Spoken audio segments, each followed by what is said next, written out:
പത്തനാപുരത്തിന്റെ രാഷ്ട്രീയ മണ്ണിൽ ഇത്തവണ ആഞ്ഞടിക്കുന്നത് വെറുമൊരു തെരഞ്ഞെടുപ്പ് കാറ്റല്ല, മറിച്ച് ഉമ്മൻചാണ്ടി എന്ന വികാരത്തിന്റെ വമ്പൻ തിരമാലകളാണ്.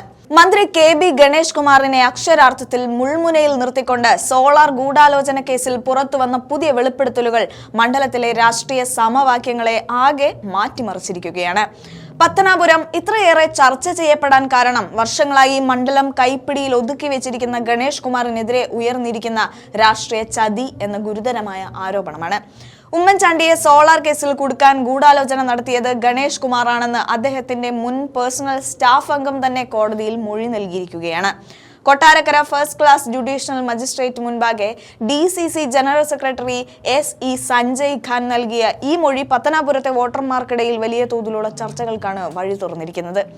കുടുംബ പ്രശ്നങ്ങളെ തുടർന്ന് മന്ത്രിസ്ഥാനം രാജിവെക്കേണ്ടി വന്ന ഗണേഷ് കുമാറിനെ തിരികെ മന്ത്രിസഭയിൽ ഉൾപ്പെടുത്താത്തതിലുള്ള വ്യക്തിപരമായ പകയാണ് സോളാർ കേസിലെ ഗൂഢാലോചനയ്ക്ക് പിന്നിലെന്ന് സഞ്ജയ് ഖാൻ വെളിപ്പെടുത്തുന്നുണ്ട്. ഉമ്മൻചാണ്ടിയെ പീഡന കേസിൽ ഉൾപ്പെടുത്തി നാറ്റിക്കുമെന്നും അടുത്ത തവണ LDF-ൽ ചേർന്ന് മന്ത്രിയാകുമെന്നും ഗണേഷ് കുമാർ പറയുന്നത് താൻ നേരിട്ട് കേട്ടു എന്നതായാണ് മുൻ സ്റ്റാഫ് അംഗത്തിന്റെ മൊഴി. ഈ വെളിപ്പെടുത്തൽ പുറത്തു വന്നതോടെ രാഷ്ട്രീയത്തിനപ്പുറം വ്യക്തിബന്ധങ്ങൾക്ക് വലിയ പ്രാധാന്യം നൽകുന്ന പത്തനാപുരത്തെ വോട്ടർമാർ ഗണേഷിനെ സംശയത്തോടെ വീക്ഷിച്ചു തുടങ്ങിയിരിക്കുകയാണ്. UDF സ്ഥാനാർത്ഥി ജ്യോതികുമാർ ചാമക്കാലയ്ക്ക് ഈ വെളിപ്പെടുത്തൽ വലിയൊരു രാഷ്ട്രീയ ആയുധമാണ് നൽകിയിരിക്കുന്നത്. ഉമ്മൻചാണ്ടിയെ വേട്ടയാടിയവർക്കുള്ള മറുപടിയാകും ഈ തെരഞ്ഞെടുപ്പ് എന്ന ചാമക്കാലയുടെ പ്രചാരണം സാധാരണക്കാരായ വോട്ടർമാർക്കിടയിൽ, പ്രത്യേകിച്ച് ഉമ്മൻചാണ്ടിയെ സ്നേഹിക്കുന്ന വലിയൊരു വിഭാഗത്തിനിടയിൽ വലിയ ചലനമുണ്ടാക്കി. വികസന നായകൻ എന്ന പ്രതിച്ഛായയുമായി വോട്ട് ചോദിക്കാനിറങ്ങിയ ഗണേഷ് കുമാറിന് ഈ ചതിയുടെ കഥകൾക്ക് മുന്നിൽ കൃത്യമായ മറുപടി നൽകാൻ കഴിയാത്തത് മണ്ഡലത്തിൽ അദ്ദേഹത്തിന് തിരിച്ചടിയാകുന്നുണ്ട്.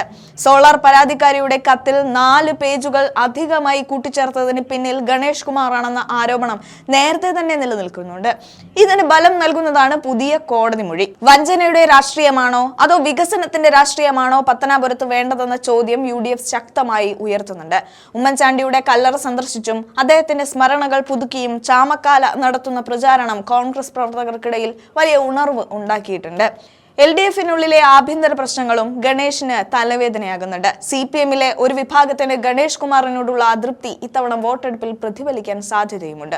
കൂടാതെ NSS താലൂക്ക് യൂണിയൻ കമ്മിറ്റി പിരിച്ചുവിട്ടതുമായി ബന്ധപ്പെട്ട വിഷയങ്ങൾ സമുദായത്തിനുള്ളിൽ ഗണേഷിനുള്ള സ്വാധീനം കുറച്ചിട്ടുണ്ട്. ഉമ്മൻചാണ്ടി എന്ന വികാരം വോട്ടായി മാറിയാൽ വർഷങ്ങളായി തുടരുന്ന ഗണേഷിന്റെ അപ്രമാദിത്വം തകരുമെന്ന കാര്യത്തിൽ സംശയമില്ല. ചുരുക്കത്തിൽ തന്റെ രാഷ്ട്രീയ ജീവിതത്തിലെ ഏറ്റവും കടുത്ത പരീക്ഷണമാണ് ഗണേഷ് കുമാർ പത്തനാപുരത്ത് നേരിടുന്നത്. രാഷ്ട്രീയ വഞ്ചനയുടെയും ഗൂഢാലോചനയുടെയും കഥകൾ വോട്ടർമാർ എങ്ങനെ സ്വീകരിക്കുമെന്നതിനെ ആശ്രയിച്ചിരിക്കും പത്തനാപുരത്തിന്റെ വിധി. വരാനിരിക്കുന്ന തെരഞ്ഞെടുപ്പ് ഫലം രാഷ്ട്രീയ കേരളം ഉറ്റുനോക്കുന്നത് ഉമ്മൻചാണ്ടി എന്ന വലിയ നേതാവിനോട് കാട്ടിയ നീതികേടിനുള്ള മറുപടിയായി പത്തനാപുരം മാറുമോ എന്ന് കാണാനാണ്.